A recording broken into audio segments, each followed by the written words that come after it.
in the area of the globalization, if we think that we can lead our lives as simple as we used to live 60 years ago, where there was no internet, no computer, no mobiles, and other luxurious items like good cars and automobiles, we can't live today.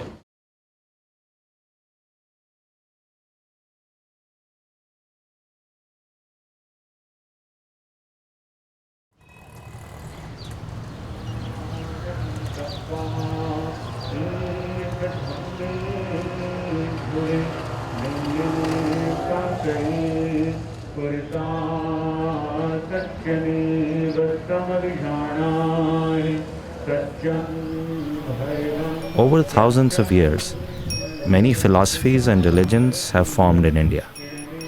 Jainism is one such ancient religion which thrives in all parts of India today as well. Before Lord Mahavira, who lived in the 5th century BC, Jainism was known as Shraman Parampara, and its followers called Shramans, or those who keep moving all their lives.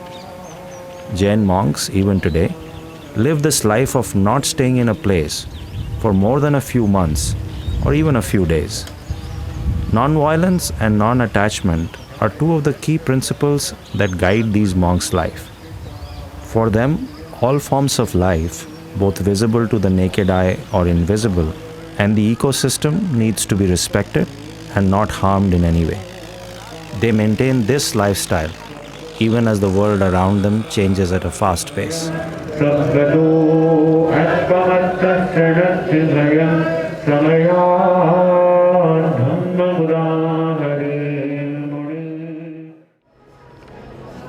आदमी का जीवन शरीर और आत्मा इन दो का योग है।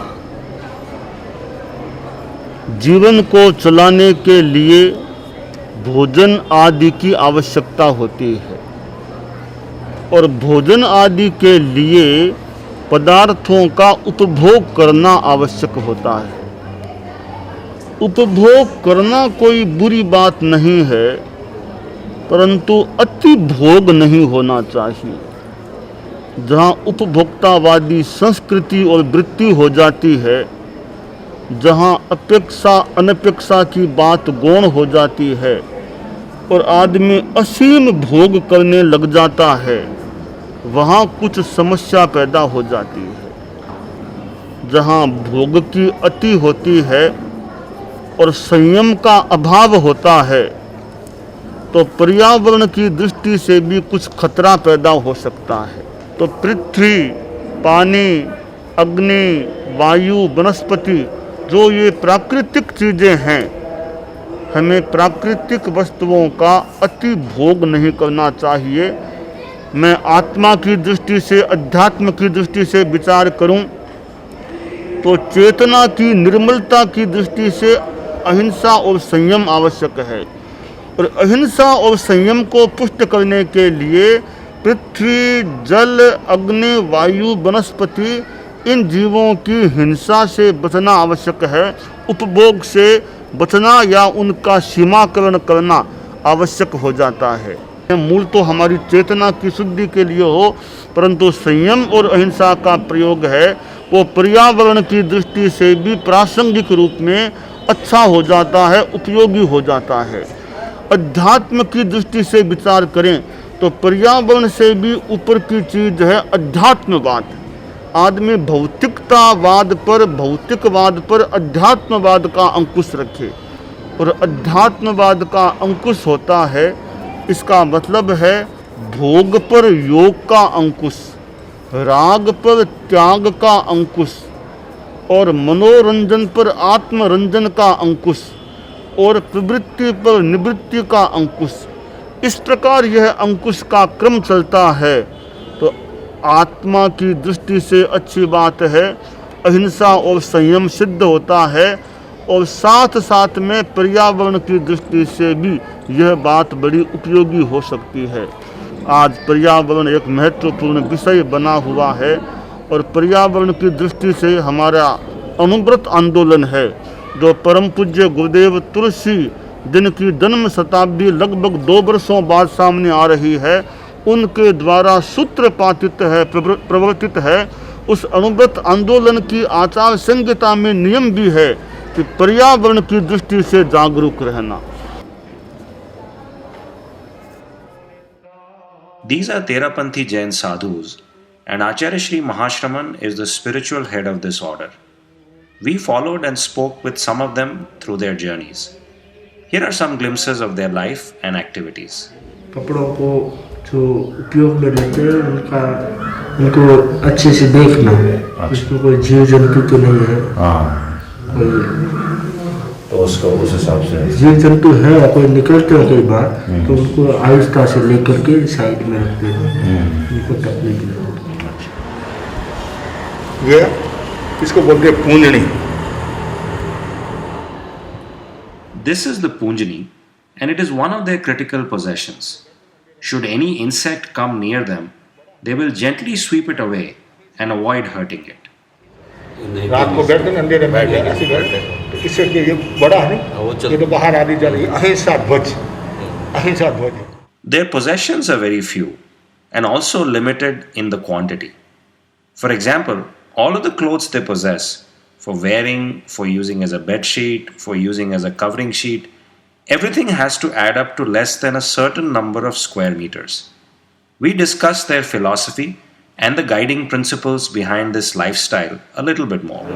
3 पात्र होते हैं खाने के लिए या जो भी, तो हम 3 से ज़्यादा नहीं रखते। जैसे ये पात्र है, इसमें भी जैसे दिया हुआ है संयमी कुमार श्रमण जी के निश्रित पात्री। निश्रित मतलब यूज करने के लिए है, मेरापन नहीं है, ये भी मेरे सिर्फ काम लेने के लिए। तो ये लकड़ी की बनी हुई होती है और इसी में हम भिक्षा लेके आते हैं और इसी में फिर भोजन करने में ये उपयोग आता है। वैसे ही जैसे कल आपसे चर्चा चल रही थी संतों की, तो अब ये जो नारियल आप लोग खा करके फेंक देते हैं, उस नारियल के वेस्ट को घिस करके कलात्मक रूप देके कलर करके इस पे बारीक पेंटिंग्स में भी मिनिएचर राइटिंग्स है पूरी, और इसको डेली जैसे पानी पीने में या कोई भी चीज़ में उपयोग लिया जाता है। तो ये पूरा इसका सेट होता है। कपड़े में 59 मीटर समझ लो लोग, स्क्वायर मीटर कपड़ा हम लोग यूज करते हैं। ओढ़ना, पहनना, बिछोना सब उसी में कंप्लीट हो जाता है, सब मिला के। पेपर्स वगैरह हम उतना ही रखते हैं जितना हम रख सकें। बुक्स वगैरह होती है तो जहाँ जाते हैं वहाँ से ले लेते हैं लोगों से पढ़ने के लिए, पढ़ के उनको वापस रिटर्न कर देते हैं। और ये जो कपड़े पात्र दिया ये भी हमारे नहीं है, हमारे उपयोग के लिए है। मेरा तो खुद का शरीर भी नहीं है, ये मेरे निश्चय में है, मैं अभी इसे यूज कर रहा हूँ, पर मेरा वो अटैचमेंट उसके साथ नहीं जुड़ा हुआ। तो 2 जोड़ी कपड़े चाहिए आदमी को। आदमी एक साथ में 4 कपड़े नहीं पहन सकता। कोई आदमी 4 शर्ट एक साथ नहीं पहन सकता, एक बार में तो एक ही शर्ट पहनेगा, तो फिर वो 40, 50, 100, 200 रख के क्या करे। लो कंजम्पशन की फिलॉसफी के पीछे मूल चीज है संयम, कि व्यक्ति जितना जितना रखना चाहे, चाहे वो 100 रखो, 200 रखो, उसकी इच्छाओं का कभी अंत नहीं होता है। और जितनी ज्यादा चीजें वो रखेगा उतना ज्यादा उसका अटेंशन उन चीजों के प्रति रखेगा, तो वो बाकी अच्छे कामों के लिए समय कब निकालेगा। यदि हम हमारी पदार्थों की संख्या को सीमित कर दें, कि जैसे अब मुझे आवश्यकता कितनी है, 2 चीजें हो गई, एक हो गई आवश्यकता, एक हो गई इच्छा, आकांक्षा। तो आवश्यकता तो हर आदमी की सीमित होती है, पर इच्छाएं उसकी असीम हो जाती है। तो आवश्यकता तो है मुझे 2 जोड़ी कपड़े की, रखना चाहता हूं मैं 200, या तो मैं खुद के शौक के लिए पहनता हूं या दूसरों को दिखाने के लिए पहनता हूं, तो उससे लाभ क्या मिलने वाला है। तो इसलिए इस पे बल दिया गया कि जो तुम्हारी आवश्यकता है उसको तुम अपनाओ, इच्छा की कभी पूर्ति नहीं की जा सकती। 200 जोड़ी कपड़े हैं, फिर चाहेंगे कि भाई 50 और हो, 365 दिन एक पहनो ही नहीं, फिर और चाहिए, वो पुराने नहीं होते हैं, फटते नहीं हैं, ऐसे ही फिर बेकार जाते हैं। और हजारों लाखों लोग ऐसे भी मिलेंगे जिनके पास में कुछ भी नहीं है। तो एक तरफ तो जिसको बोले कि मिसयूज जैसा होने लग जाए तो वो सही नहीं है। दूसरी चीज की मूल परिग्रह अटैचमेंट कम होना चाहिए। जितना ज्यादा अटैचमेंट होगा पदार्थ के प्रति, आसक्ति जिसे कहते हैं, उतनी ज्यादा तकलीफ बढ़ेगी। अब आपने बहुत अच्छी घड़ी पहन ली, उसके प्रति आपका बहुत ज्यादा मन है, टाइम तो वो भी 24 घंटे ही देगी आपको, वो 30 घंटे नहीं देगी, पर वो टूट गई तो आपका खाना खराब हो जाएगा।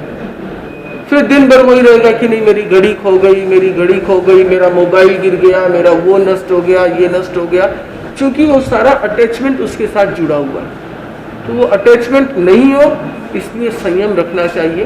और पदार्थों का संयम होगा तो फिर आगे और चीज़ों से अटैचमेंट करने में भी सुविधा रहेगी कि उसे अटैचमेंट को कम कर सकते हैं और सुखी जीवन जी सकते हैं। क्योंकि जहाँ अटैचमेंट है वहाँ दुख जरूर होगा। तो इसलिए यह संयम के संस्कार शुरू से ही सब चीज़ों में डाले जाते हैं।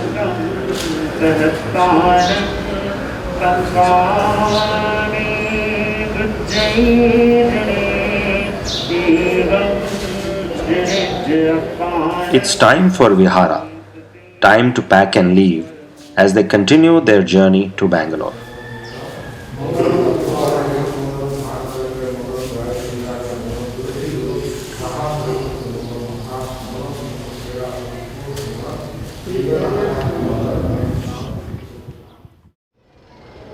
हम जैन मुनि हैं, जैन धर्म के अनुसार जीवन जीने का प्रयास करते हैं। और जैन धर्म में तो कहा गया है तन रुखम न छिंदिज्जा फलंग मूलंग वकस्सई, कि मुनि है वो पेड़ को तो काटे ही नहीं। मुनि के लिए पेड़ को काटना तो दूर की बात है, पेड़ को छूना भी निषिद्ध है। अहिंसा की साधना का दृष्टिकोण है और अहिंसा की साधना की दृष्टि से मुनि पृथ्वी को खोद नहीं सकता गहरे में जाकर के, और वनस्पति पेड़ पौधों आदि का स्पर्श भी नहीं कर सकता। इसके साथ साथ मुनि के लिए संयम भी आवश्यक है। हम देखते हैं कि पानी का भी कितना असंयम हो सकता है। आदमी स्नान करता है, उस स्नान में संयम न रखे तो कितना पानी बहाया जा सकता है। मैं तो कहा करता हूँ आदमी को नल के नीचे स्नान नहीं करना चाहिए। कोई बाल्टी में पानी लेगा तो कुछ पानी की सीमा हो सकेगी, और नल के नीचे बैठ कर के स्नान करता है तो पानी की सीमा का अतिक्रमण हो सकता है। इसलिए जल का भी उपभोग सीमित हो, उसका भी सीमाकरण हो, ऐसा प्रयास रहना चाहिए।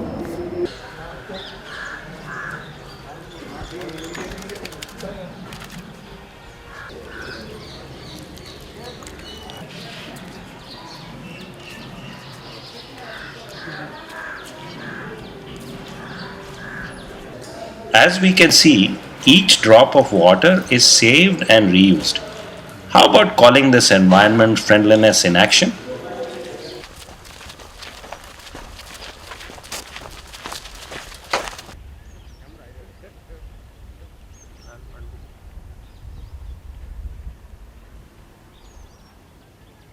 The sadhus are walking towards Bangalore.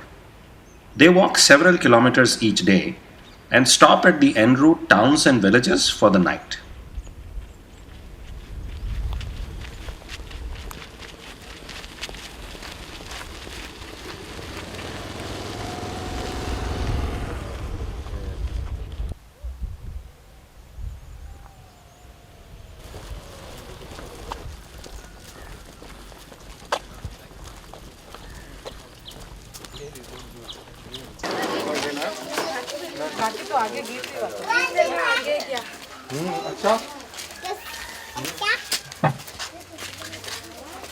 जैसे मैंने गांधीनगर में चातुर्मास किया 2 साल पहले, तो 2 साल के बाद में वापस मैं गांधीनगर चातुर्मास कर सकता हूँ, उसके पहले चातुर्मास नहीं कर सकता हूँ।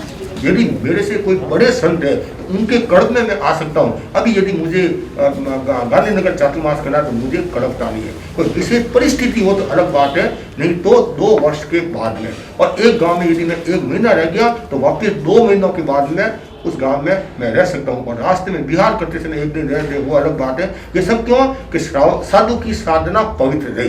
साधु की साधना पवित्र रहे और गांव के साथ लगाव नहीं रहे। यदि गांव के साथ मतलब लोगों के साथ लगाव हो गया, आसक्ति होगी कि ये मेरा श्रावक है, ये मेरा क्षेत्र है, तो वहाँ साधना धूमिल हो जाएगी। इसलिए कहा गया है विहारचर्या इसिरम प्रसक्ता, साधुओं की विहारचर्या प्रशस्त है। और जो साधु जितना ज़्यादा भ्रमणशील होगा और उतना ही लोगों का कल्याण होगा।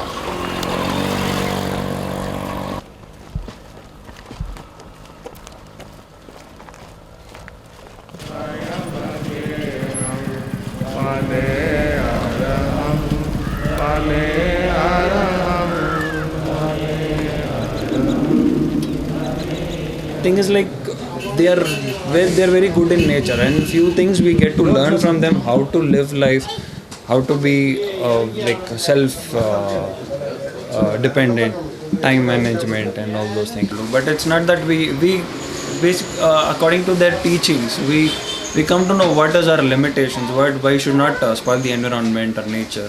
And as far as this consuming things is like, we see that as much as possible we avoid wasting the energy of nature. Knowing is different and implementing in their life is different. Knowing and implementation is very different from each other. Everybody knows कि मतलब don't spoil the nature, don't do, हिंसा मत करो, किसी का बुरा मत करो, गुस्सा मत करो, have some patience, have peace. Everybody knows it. But who's doing it? Implementation is most important thing. This is what they teach us, how to implement in your life. कभी भी हम लोग, for example, we're going in a car or a bus or whatever. Even that there we complain like ये सही नहीं है, बस सही नहीं है, या the traveling, the car is not good and so with so much comforts and all those things. Even after that we keep on complaining that this is not right in our part. Walking is like, these people walk like something. At least we can get something out of them. कुछ भी नहीं होने में भी they can be so happy. Why can't we?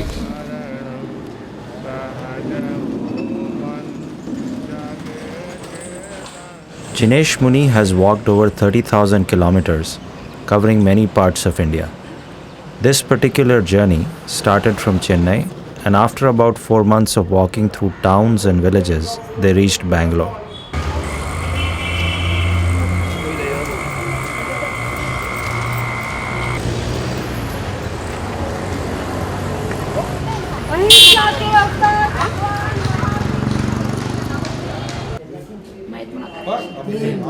एक हाली अभी गीले थोड़ा एंड थोड़ा सा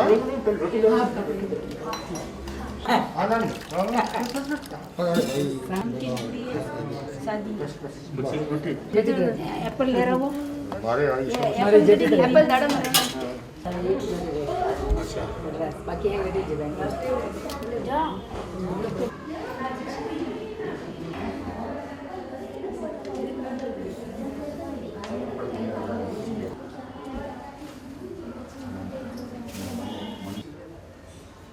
We had a chance to watch these sadhus stay in a house with a family in Bangalore for a day. Any house which has people living will have a lot of things, and many of these things any visitor could use. But the only thing that these sadhus took was food. In fact, they did not even use the elevators, instead going up and down several floors using the stairs.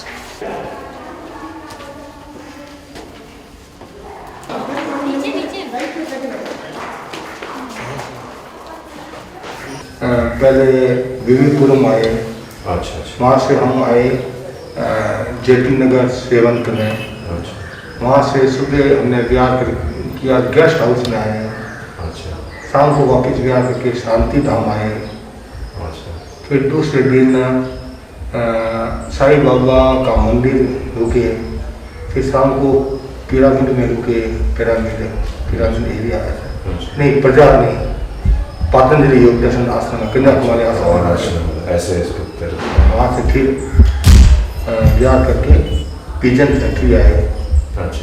Rajendra Gandhi की factory है, जहाँ पर 1200 बच्चों का कार्यक्रम था। 700-800 तो labour थे, 400-500 पंचमार के लोग थे। पूरे बसों की व्यवस्था करा दी थी। अच्छा, 1.5 घंटे तक कार्यक्रम चला, 2 घंटा कार्यक्रम चला। फिर वहाँ से विहार करके हम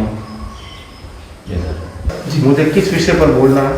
जिस स्वास्थ्य ध्यान पर जो आपके क्योंकि वे लोग घर की सफाई और खाना पकाना वे एक काम करते हैं। रूम की यहाँ जितना रूम है यहाँ ये से और पूरा खाना बनाना और इसके बाद खाना पकाना उनके स्वास्थ्य का समस्या भी रहता है थोड़ा स्वास्थ्य समस्या और इसके बाद ये विनम्रता सहिष्णुता। हाँ, वो गरीब लोग हैं, बड़ी मेहनती ईमानदार हैं, तो ध्यान स्वास्थ्य परिवार सुख शांति जिस पर आपका उनका। It's interesting to see Jinesh Muni and all the sadhus constantly interact and share their experience and knowledge with large audiences as well as individuals and families. They are as much a part of the community as all of us. पढ़ने में बहुत अच्छा है, अंदर से शाई भी है, लेकिन जिद है इसको थोड़ा। बाहर में जैसे जितने भी लोग बोलेंगे सबकी बात ये मानेगा।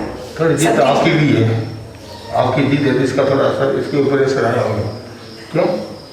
आप इसको मारते हो। मैं ये चीज़ कह नहीं सकती, हाँ मेरी तो गलती है 100%। जिद मैं नहीं बोल पाई, पर हो सकता है खुद को मालूम नहीं जैसे मारना मेरी पूरी गलती है, लेकिन मैं छोड़ना भी चाहती हूँ और मार के मुझे बहुत तकलीफ भी होती है।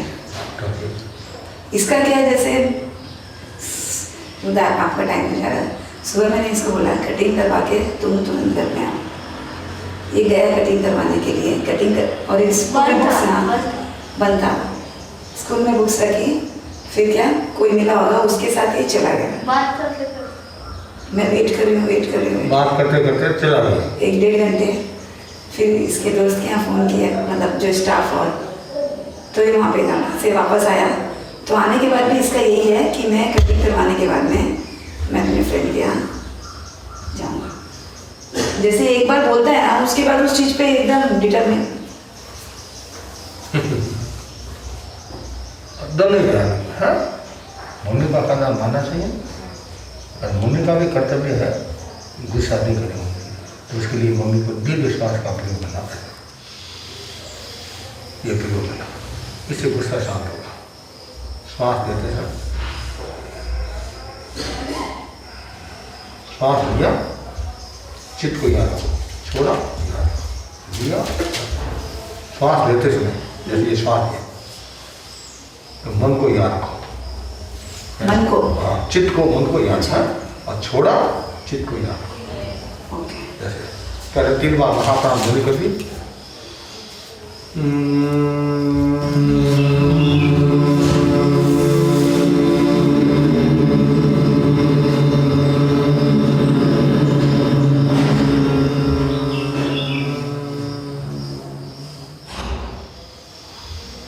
अनुभव करें सफेद रंग के परमाणु नला के मध्य ज्योति केंद्र पर गिर रहे हैं। क्रोध शांत हो रहा है, आवेश शांत हो रहा है, वासनाएं शांत हो रही हैं। तनाव मुक्ति का अमोघ जो उपाय बताया गया है वो है ध्यान। ध्यान भारतीय संस्कृति का नवनीत है और ध्यान के माध्यम से हम विषम से विषम परिस्थिति को हम सम बना सकते हैं और रुक्ष प्रवृत्ति को भी हम स्निग्ध बना सकते हैं। और ध्यान स्वभाव परिवर्तन की प्रक्रिया है, ध्यान आत्मनिरीक्षण की प्रक्रिया है। ध्यान के जरिए हम भीतरी रहस्यों को समझ सकते हैं, अनंत शक्तियों को प्राप्त कर सकते हैं, अनंत शक्तियों को उद्घाटित कर सकते हैं।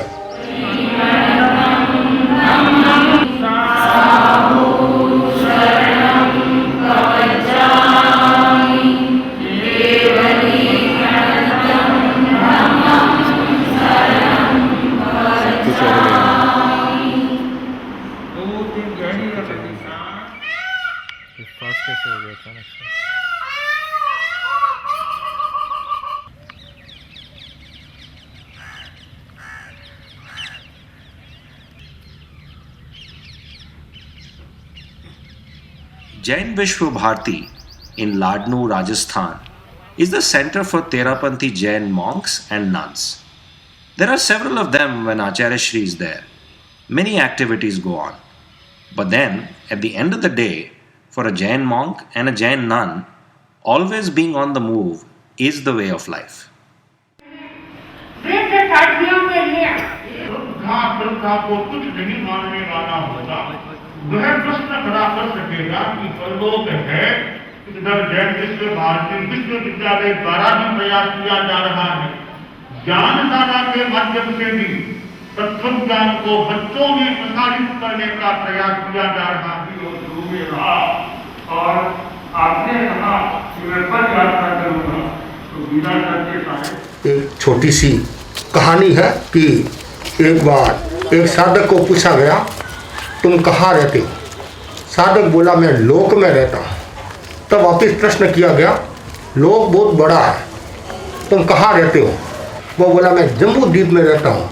फिर पूछा गया जम्बू द्वीप भी बहुत बड़ा है, तुम कहाँ रहते हो। वो बोला मैं भारत में रहता हूँ। भारत भी बहुत बड़ा है, तुम कहाँ रहते हो। वो बोला मैं बेंगलोर में रहता हूँ। बेंगलोर भी बहुत बड़ा है, तुम कहाँ रहते हो।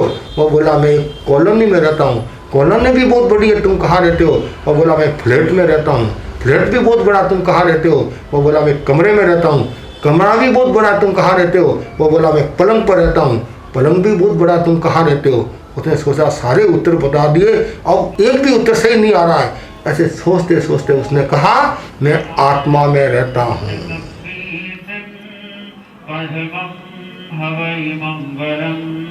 जीव बुद्धा ऐकंदा जीव बुद्धा अनादया संदेतें पैठानं भूयानं जगै जहाँ जीव बुद्धा ऐकंदा जीव बुद्धा अनादया संदेतें पैठानं भूयानं जगै जहाँ जीव बुद्धा ऐकंदा जीव बुद्धा अनादया संदेतें पैठानं भूया